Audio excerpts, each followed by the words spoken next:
There was one birth that almost made me quit being a doula, and it left me wondering if I was even cut out to do this work.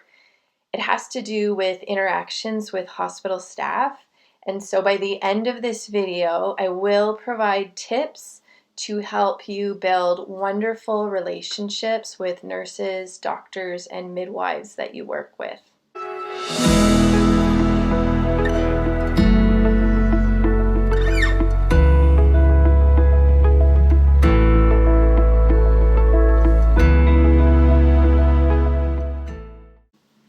Also note that this is the birth from my experience and my perspective as the doula. This is a doula birth story, and I've intentionally left out any details that would reveal the identity of my clients. Their experience of the same birth is going to be unique to them, but this is the story from my perspective. So this was one of my first births as a doula. I was not yet a familiar face at the hospital where I usually work in my local community. And I went in with a client who wanted as few medical interventions as she could get away with having. Despite being only 1 centimeter dilated when she got there, she kept her head in the game. I recall her sitting on the bed upright with her eyes closed. We had a wonderful nurse who was nurturing, supportive, all of the things that you would want for your client, but they have to take breaks. So our wonderful nurse left and another nurse came in to relieve her. So my client's sitting on the bed. She's coping very well. I'm actually sitting on the foot of the bed as well, facing her, quietly holding space, ready for offering support if needed. And the new nurse is looking at the strip that comes out of the machine that monitors the contractions and the fetal heart rate. And she says, without being asked, you still have a really long way to go, which is a really discouraging thing to say. So it kind of upset me, but I just paid attention to my client. She still had her eyes closed. She was still coping well. She just ignored her, which I thought was great. So I didn't address it at all. I don't think that nurse liked being ignored. So she said it again. And now I can feel like my adrenaline's starting to go because I'm feeling that doula desire to kind of protect the birth space because we don't want to say things that are discouraging and also super obvious. So I just said quietly to my client, we don't know what changes have occurred because it had been an hour or more since she'd had her cervix checked. Realistically, she probably was still about 1 centimeter dilated. There probably still was a really long labor ahead of her, but you just never know how birth is going to go, and it isn't helpful. I wanted to remind her that anything is possible and that she was doing great. So that's all I said, just that one line, we don't know what changes have occurred. I didn't say it in a snotty way. I didn't say anything to the nurse. I was just quietly providing encouragement to my client. That nurse left shortly after, and our wonderful nurse came back, and I felt so much relief because we had a really good vibe together, all three of us, plus the partner. And time goes by. She's still, I think, 1 centimeter dilated at her next exam, and so she did opt to get an epidural. It had been a really long time by now, between laboring at home and then the laboring that she was doing at the hospital. So she did give in and choose to get an epidural despite that not being her original plan. So now she's resting. She's laying down, closing her eyes, trying to get some sleep to help her body to relax, to store up some energy for the pushing stage of labor, hopefully later.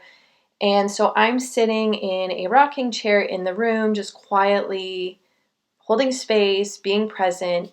And the nurse who was in the room earlier to relieve the break, she came in the room again and she said, "Is Michelle in here?" And I didn't recognize her right away. I remember that she wasn't in the room for very long to begin with, and I was focused on my client, not really focused on this nurse. So she came in and she asked for me by name, and I thought that was really strange because I wasn't yet known at the hospital. So I wondered, did somebody from my family call the desk looking for me? Like somebody trying to reach me? Like, what is this about? So confused, I said, yeah, I'm Michelle. And she said, will you come with me, please? So I left the room following her, and she took me into the next room, which was empty. So it's just her and I in there. We're face to face, standing in this room, and she's clearly upset. And she's telling me, I knew she would need the epidural. And I said, okay. I was very confused. And she said, well, I'm just saying, I knew she was going to need the epidural. And I said, well, I could probably have predicted that as well, but still, like, what is going on right now? And she's looking really upset with me. And I'm still confused. I don't understand why I'm in this room with her, why she knows my name. And so I asked her, did I do something to upset somebody? And she said, yeah. And I said, who? And she goes, you upset me. And I said, what did I do? And she reminded me that I encouraged my client with the, we don't know what changes have occurred. And then she repeated again, I knew she was going to need an epidural. And I'm now realizing that I'm in a conflict. Like my adrenaline's going, fight or flight is there, and we're in an ego battle that I didn't ask to be invited to. And so my quick thinking is I just need to apologize and get out of this situation. Like, what are we doing? I'm not going to get into some kind of a debate with her because I don't care what she thinks was going to be needed or or even what I thought was going to be needed. All that I cared about was what my client wanted at the time. And as those needs changed and her desires changed, I would support that. I think I did say to her, that's my job, is to provide encouragement. And anyway, so I did say sorry, although I did not mean it. It was all I could do to get the word out of my mouth. And then she said something back to me, and I just said sorry again. Like, I'm not getting into a debate right now. So we left the room because there was nothing else that could be said because I was not engaging with her. And all of my stuff was in my client's room, obviously, my birth bag and my things. And I couldn't actually leave. Like, I was hired to do a job. She was still in labor. So I went back into that room, but I did not want to be there. Like, it took everything in me not to run out of the hospital. I could see myself bawling in the parking lot in my head. That's what I wanted to do. I wanted to leave the hospital and never come back. But I knew that wasn't an option. I had to stick this out. I felt really scared because as nice as this wonderful nurse has been, I don't know her yet besides this work that we've been doing together at this one birth. I no longer felt safe at the hospital. I had this idea in my head that nurses were talking about me out at the desk, and it was terrible for me. But inside, I said to myself, Michelle, put this in a box and put it on a shelf. You need to pull yourself together. We have to finish this birth. Deal with it later. So that's what I did. I had to get my adrenaline down. So my client was laying on the bed trying to rest, and I just moved my chair slightly so that the nurse was directly between us to kind of separate our energy. I just needed a few minutes to like compose myself. I didn't want her to like feel my energy or see any stress in my body or on my face. So I got grounded, did some breath work, and, got back in the game.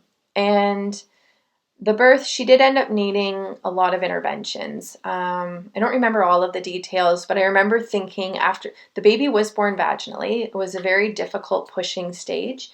And I remember feeling really discouraged at the end, thinking, this client's going to be so disappointed because she had all of the things that she didn't want to have. But just as I was thinking that thought, she threw her fist in the air and said, I gave birth vaginally. And she was so proud of herself. And that was a big lesson for me, actually, that I should never make assumptions about how somebody feels about their birth. This was one of those times where she felt empowered throughout her birth. She felt supported. She felt like she was making informed decisions and she was the one who was in charge. And so despite it being really long and really difficult, she was really happy with the outcome. The other thing that happened during that birth, before the baby came, when I was supporting my client, another nurse came in. I immediately cringed, like, oh no, here we go again, kind of thing, a bit of PTSD, I think. And this nurse looked right at me and said, "Are you a doula?" And I was like, oh no, like, I didn't want to admit to it. Like, what is going on? But I did admit to it. I said, yeah. And she sort of like low talked and said, "I'm an international midwife, but I don't admit to that to very many people here." So I think what happened was that other nurse was talking about me out at the desk. She probably let other nurses know I showed her, kind of thing. And this other midwife who works as a nurse in Canada, she has felt the same. She gets it. She understands that there's a broad spectrum of nurses, and some of them really don't understand the perspectives or the kinds of clients that, would hire a doula, or what the way doulas or midwives work. So she came in, this midwife nurse came in specifically to provide comfort. Like, I'm not alone. She felt bad for me. That was her whole purpose for coming in the room. She left again. But I think that's what got me through the rest of that birth, honestly. After I left the hospital, there was a single person sitting on a bench outside the main entrance, and they were waiting for a ride. And it was that good nurse. Her name is Jill, actually. And I told her before I left, "Thank you so much for coming into the room and saying that. It really made a difference for me." And we have since done many births together. We've become friends, and that it was really divine to have that support from her. I've continued to have wonderful relationships at the hospital with nurses, doctors, and midwives. I've had a few other challenging experiences, but many, many more positive experiences, supportive, collaborative experiences than the few negative ones. Okay, so what are my tips for working with nurses, midwives, and doctors if you want to have a good working relationship? I'm going to start off by saying how important I think it is for doulas to do their best to have a good working relationship with hospital staff. When we are in good relationship with hospital staff, whether we share a lot of the same perspectives or not, it makes experiences better for our clients. And that's what's most important. So having those relationships and being collaborative, being welcomed in the birth room, it just makes everything lighter. I've had so many nurses come into a room when I'm supporting at a birth and say, "Oh, it always just feels so good when you're in here. Like, I do something to change the energy." And that feels really good that they see value in what I do, even on like an intuitive level. So my tips are: recognize their expertise. Nurses, doctors, and midwives have so much training and so much experience that is valuable. They know so much that I don't know. Do I know things that they don't know? Absolutely, because our training is different. Our perspective is different. The way we work is different. One of the biggest differences I notice is that medical staff use tools. They use technology.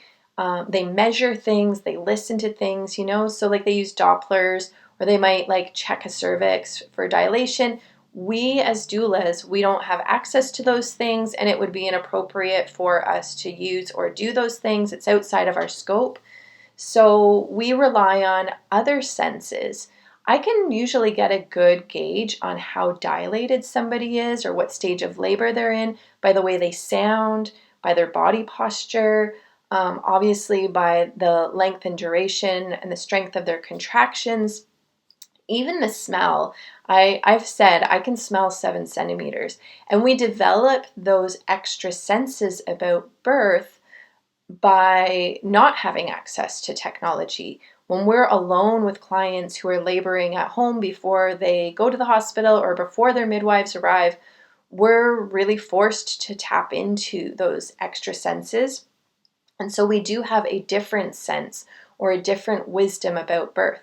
Having said that, the more you can recognize the expertise of the medical staff, the more they'll feel safe around you. So I don't just recognize their expertise internally, I actually say it verbally. I make sure they know that I recognize that they're very wise and they have a lot of experience. So some of the ways I do that is I'll ask them about the technology they use.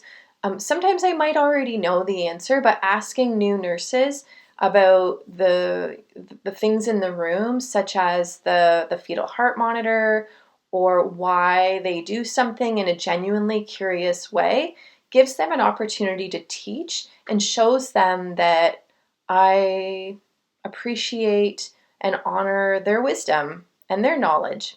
And what I've seen is that gives them an opportunity to also be curious about what I know. And so it's safe for them to also ask me questions. It creates this relationship of let's learn from each other. Another way that I'll recognize their expertise is sometimes when a client will ask me for my opinion about something or what they should do, they want information about their options, I'll answer their questions, but I'll actually say, do you want to ask your nurse about to see if she has anything else to add? And it gives them an opportunity to also join in instead of like me being the birth expert in the room. A lot of my clients trust my opinion more because they've built more of a relationship with me, and that was why they really wanted to have a doula. But I also want my clients to trust their care providers because it creates feelings of safety, which just helps the labor to go better. Another tip is to be helpful. Can I do something for you? When you see that the nurses are really busy getting things ready, maybe we know the baby's going to come soon, and so they're trying to get everything ready for the OB that's going to come in. I'll say, is there something that I can do to help? Even if, there might not be something that is appropriate for me to do as the doula, but at least I've offered. But I can also do things like go to the hall and get new linens if I notice that we're running out of washcloths in the room or things like that. Or going to get the ice chips or water and frozen pads and things like that from the nourishment room so that the nurses don't have to do all of the running. So this, or I can wheel an IV pole to the bathroom following my client so that the nurse can continue doing her documentation. It helps nurses, especially, or midwives, to recognize your value because it's like they have somebody to help them do some of the things. Having said that, this leads into the next tip, which is stay in your lane. There are certain things that we shouldn't do because it's outside of our scope. So an example is, and this actually leads back to the story I started with. I forgot a part of the story. I was in the triage with a client. This was shortly after that birth that almost had me quit. And the client had the fetal monitors around her belly, but she needed to go to the bathroom. So I knew it wasn't appropriate for me to remove the monitors from her belly. That was something that we should make sure that a nurse does, or I wanted to be careful not to overstep. So I said, I can go get a nurse. So I left my client and walked out to find the triage nurse, and I came face to face with, we'll call her the nasty nurse. So this was the first time I had seen her again since that day that she took me into the other room and kind of went up and down me. So I had already started speaking when I recognized her. And so I finished my request, even though halfway through I was like, oh no, it's her. So I just told her my client needs to use the washroom, but she has the monitors on. I didn't want to remove them, without your permission or anyway. So she said, oh, no problem, honey. And I don't know if she even put her arm around my shoulders. I remember being over the top, okay, I guess we're good now. And she came and took care of my client's needs, but had since then, anytime I had worked with her in the future after that, she was fine. So I don't know if it was she just needed to put me in my place, or if I said sorry, or if somebody else talked to her. I have no idea what that was about, but I did later see her and everything was fine. But yeah, stay in your lane. So know what is appropriate for a doula to do, and if it's a medical thing like using equipment, we don't do that, right? So we recognize that, like, we have a scope, and then the nurses, midwives, and doctors, they each have their own scope, and we all have different jobs to do. So there's some things that overlap, like refilling linens or getting ice and water, but there's other things that a doula, if you do them, you're very likely to raise some eyebrows at the hospital or maybe be seen as a potential problem, which isn't good for your future clients. Speak mostly to your client. So I will have conversations with nurses, midwives, and doctors when I'm working with them to a degree. Obviously, the priority is that the room is quiet and client-centered, but that's not to say I don't get to know people as I'm working with them. But what I'm talking about is when options are being presented, or somebody's, they're going to do an intervention. I don't speak about the intervention or the options usually to the nurse, doctor, or midwife. I will speak to my client. For example, I was at a birth once where I could tell the OB wanted to break the water of the client to help speed up labor. And so she was getting out the amnio hook and getting it all ready, and she had it in her hand, but she hadn't yet got informed consent from my client. So I was afraid that she was going to go and break it without getting informed consent. So rather than say something to the doctor, I just said to my client very quickly, I think that the doctor wants to break your water. Do you have questions about that? Do you want to talk to her about that? The doctor shot me daggers with her eyes. So it didn't go completely well. Maybe she was going to have the conversation, but I just didn't want to get into a situation where this happened and that informed consent didn't happen first. So I took a risk with that, but I didn't talk to the doctor. I just talked to my client. Like, how do you feel about having your water broken? So then the doctor did have the conversation with the client about why she wanted to do it, benefits and risks kind of thing, and then the client gave informed consent, and so it happened.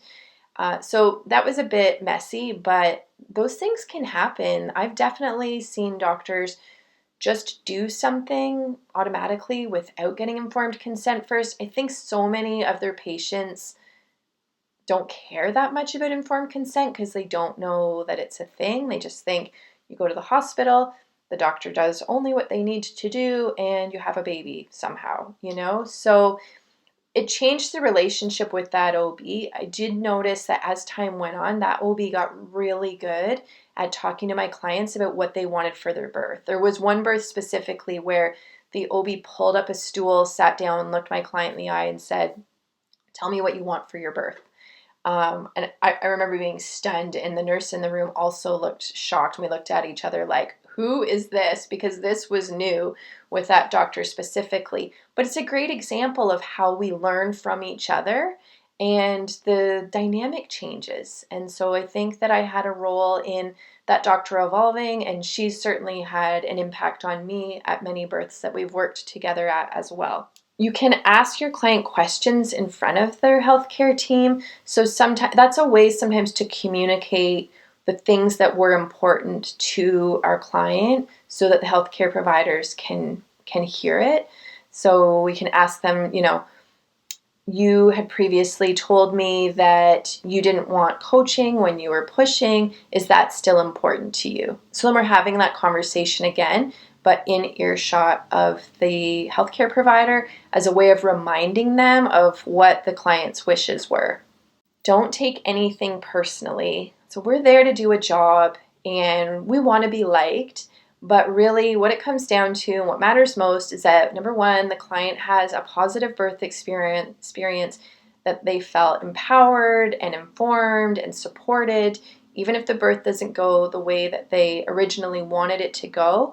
That's our first priority.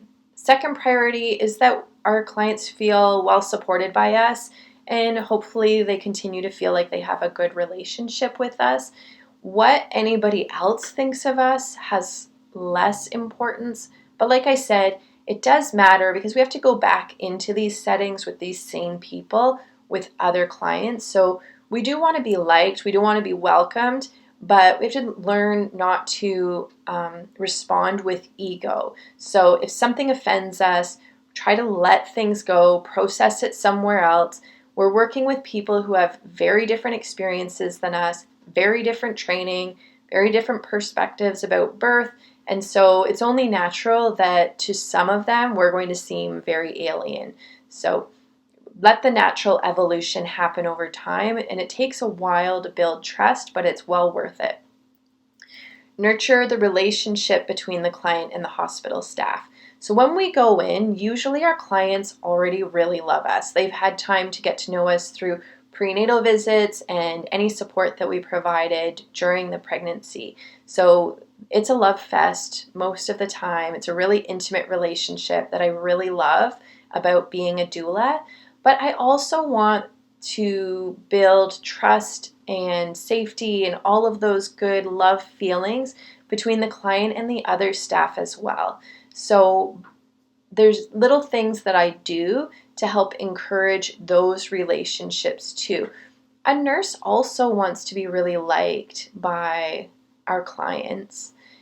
They don't, if we're coming in and it's really obvious that we have this like really strong relationship, they might feel happy that this person's being well supported, but maybe even also a little envious of the relationship. And so we can just nurture their other relationships in the room a little bit by showing that we also appreciate these people, like working with them, and those kinds of things. It creates more of sort of a family feel in the room, more of a team, and that goes a long way. So those are my tips. If you have stories like this that made you almost want to quit being a doula, or other tips for nurturing relationships with the people that we work with, please let me know.